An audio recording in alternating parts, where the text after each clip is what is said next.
In Earned in Blood, you're going to see D-Day, the entire D-Day operation, through the eyes now of Corporal Hartsock, who's later going to be promoted to sergeant. It's a little bit different playing as him this time because you get a lot more of his internal thoughts in private conversations, as much as you did Baker. We're doing the voiceover quite a bit differently this time, as it's an interview between SLA Marshall and Hartsock, but it's still a lot more of his personal thoughts. Second took heavy losses in Carentan. I was with third at the time. Under Sergeant Matthew Baker? Sort of, yes, sir. Sort of. We were promoted less than 20 days apart. Carentan seemed so minor next to what happened in St. Savor. Now, Corporal Hartsock, he has to take over a squad whose squad leader's been killed in combat. This is a tough challenge. I mean, that squad has looked to that squad leader for leadership. Now that guy's dead. Now Hartsock's got to take over and lead these guys.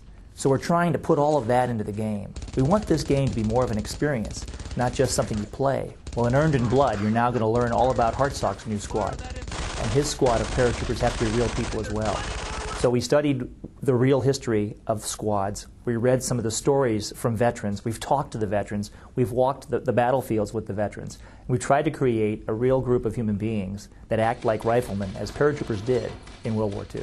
As a professional soldier myself, I know what it's like to be a soldier. So I'm able to blend some of the past and the research that we did with also the information of what it's like to be a real soldier to make this game the most authentic game ever. So the dynamic dialogue, or battle dialogue as we call it, which is odd because it's not actually just in battle, but it's our dynamic dialogue system, actually grew since the first game. The first game actually was thousands of lines of dialogue.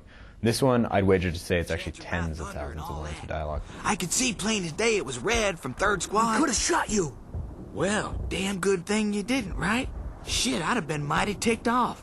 We should keep moving.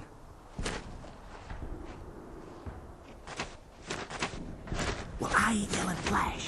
So what are we doing, guys?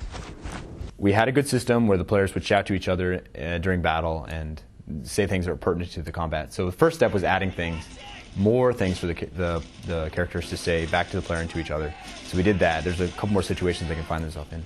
On top of that, there's a whole subsystem that determines the volume and intensity at which they say it. So now, when Hartsock gives an order to say, you sitting right there, and we're not in battle, I would be like, hey, you go over there. And he'll say it very calmly and very rationally. If we're under fire and we're a little bit farther apart, he's going to shout it. The same is true of the other character. He'll say it quietly and calmly if he's not in battle, or medium or loud depending on the situation. When we first sit down and create characters, they have very specific personality types and very specific fighting styles.